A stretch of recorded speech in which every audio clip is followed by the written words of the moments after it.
A powerful painkiller known as fentanyl is responsible for one of the deadliest drug crises in the United States. It is the leading cause of death for Americans ages 18 to 45, and it can kill people who don't even know that they are taking it.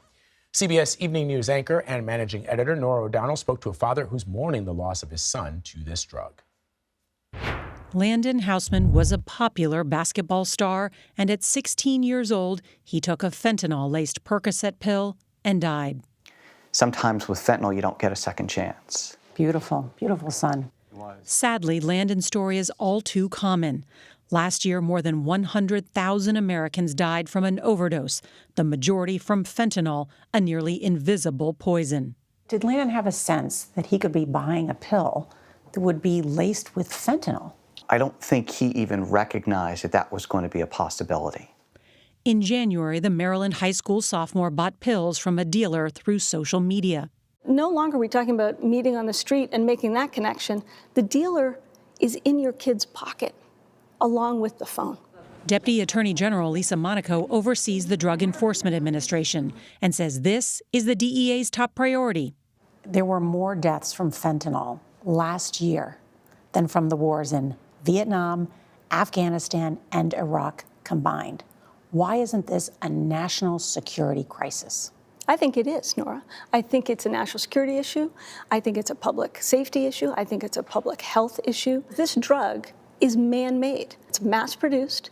It's done largely in illicit labs in Mexico, where the drug cartels are manufacturing from chemicals, precursor chemicals that come from companies we believe largely from China. They're pressing these pills and they're making them look like legitimate prescription drugs, things like Percocet or Adderall or Xanax, but they're not. Deaths among teens have tripled, and in the last year, the DEA says it is investigating more than 120 cases that involve social media.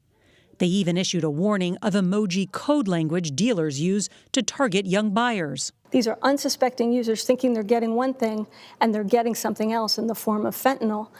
So that's not actually an overdose, Nora. That's a poisoning. Why isn't there a crackdown by the Justice Department on these social media companies? We're talking to the social media companies, and frankly, we're asking them to do more. They need to do more. They need to be policing their platforms to detect those drug dealers that are on those platforms and pushing it out to kids.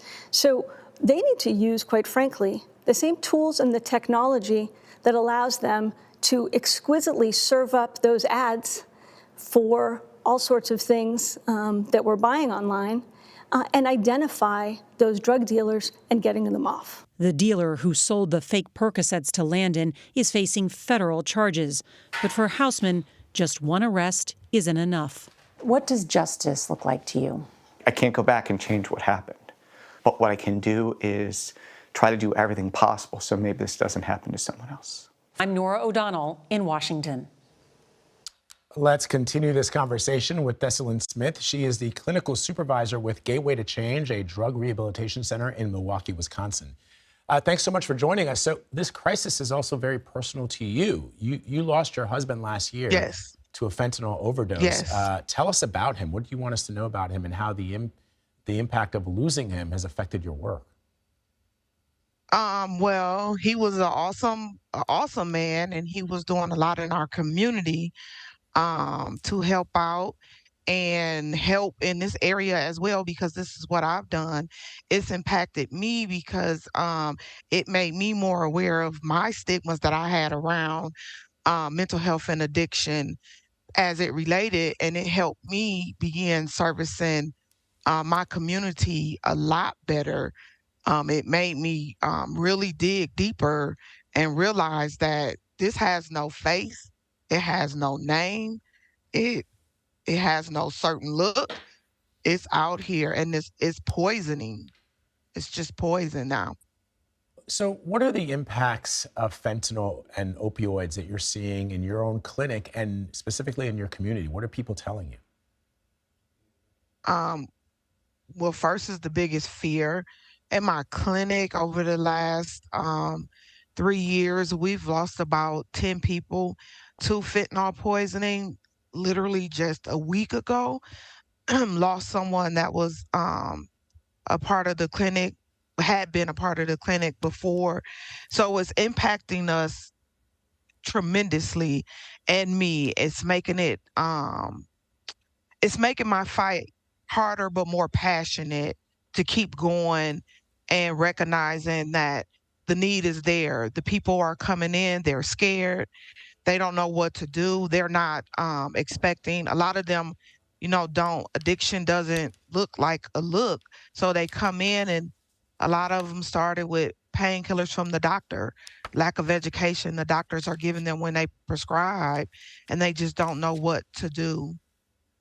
I'm glad you mentioned that, because that's an important point that I think you should highlight it once again, which is I think that oftentimes when people hear that someone has succumbed to a fentanyl overdose, they imagine that they are using these drugs recreationally, but that is not often the case, right? Oftentimes, and this has been reported in the news, that doctors have prescribed these medications, sometimes for legitimate reasons, and then the addiction comes afterwards. Describe what happens to someone who receives a prescription for an opioid, for example, if you've hurt your back, and how that simple process of getting a prescription from a doctor, which we all do, leads to this addiction and sometimes tragically to death. It's really heartbreaking when I see, especially my older clientels that got into a car accident or fell down and broke something, and they're prescribed a 10-day prescription of Percocets, and then all of a sudden they're just stripped away. They have become physically addicted to it as well as mentally, and then they don't know what to do. They're not given any direction for pain management. There's no help. So they resort to getting something that they think is okay, even though it's by illegal means, and it just dominoes effect. No one is expecting to get fentanyl poisoning when they're just trying to relieve their back pain. And I had a client tell me one time that um, they were in pain, and they asked, they said, "I need something." And I this was years ago before I knew, and I said, do you have any more prescriptions? They said, "I don't want to feel like that. I want the pain to stop." So that made me start researching and digging that all it does is numbs them up and makes them like high. It doesn't really stop the pain. So just that little education, when I talk to my clients, that you want pain relief, you don't want to be high. Let's start managing that and get to the root of that. I think they should target more doctors into making sure they provide that education to those clients, that they have patients they work with, and letting them know what these huge side effects are and how damaging it could be. Um, It'll be a better outcome, I think, if we enforce that. And sadly, as you know, you're all too aware of that, this crisis has hit people of color the hardest. Why do you think that is? I think it's a lack of education, and I think it's our areas are easily targeted. But my biggest reason is we have the least amount of resources in our communities. I know in Milwaukee, Wisconsin, I'm at a small private-owned clinic. Um, it's very hard to get resources to us. It's hard to service our people.